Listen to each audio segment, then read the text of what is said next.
Tannie Helen, soos wat ons nou hier so in Koelenhof kuier, toe vang ons julle en ons hoor dat julle gereelde kliënte is hierso. Vertel vir my, hoekom is julle lief om hierso in hierdie wonderlike area van Koelenhof te kom kuier? Hulle wyne is so spesiaal. Dit is fantasties. En vertel vir my, julle verkoop ook van julle eie produkte ook hierso in die winkeltjie? Dis reg, ja.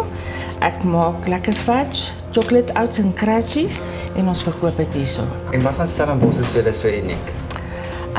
Die woordfees natuurlik. Ons maak daarvan om weer die dag af te sny en bietjie te kuier en bietjie ons lewe te geniet. Ek wil eintlik begin deur om vir jou te vra, hoe was jou tyd hierso op die plaas groot te word en te weet dat jou oupa het hierdie alles begin? Dit maak my spesiaal voel. Jy voel dat jy die plek moet oppas. Was dit maar net 'n geval van die passie het van oupa afgekom en toe besluit julle, okay, ons gaan die beide kombineer, wyn maak en die rekeningkunde. Die plan was nie vir my om Keller toe ooit te gekom het. Ek het baie gaan swat om te gaan oudit. En toe kom my pa in my finale jaar na my toe en vra of ek Keller toe wil kom. En toe het dit so gebeur dat ek vir 7 jaar lank wyn gemaak het. Waar presies in Stellenbosch is julle geleë? Ja, so ons is op die roete 304, 12 km uit Stellenbosch uit. Kom ons gesels oor julle wyne wat julle het. Ja, ons het 4 verskillende reekse. Ons het die maklike drink huiswyn, soos ons noem die Koelenhof reeks. Dan het ons ook 'n reeks wat ons meer vir China maak. Dit word genoem die Stellenbosch Gold reeks.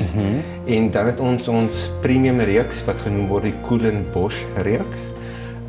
Dit is weer wyne wat in vate verouder was vir 18 maande en dan die witwyne is ook cultivar spesifiek. En dan het ons super premium wynreeks wat genoem word die Stellenbosch 1679. Hoe kan mense dit hierso by julle kom geniet, want ek sien julle het 'n verskeidenheid van pairings. Ja, so ons het verskeie ervarings hierso by die Keller.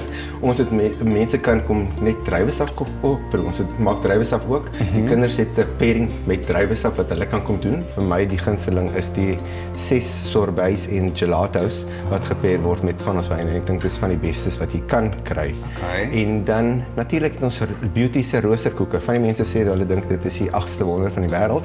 So hulle moet definitief ons roosterkoeke wat Beauty maak spesiaal. Elke dag vars braai hierso. Kom probeer.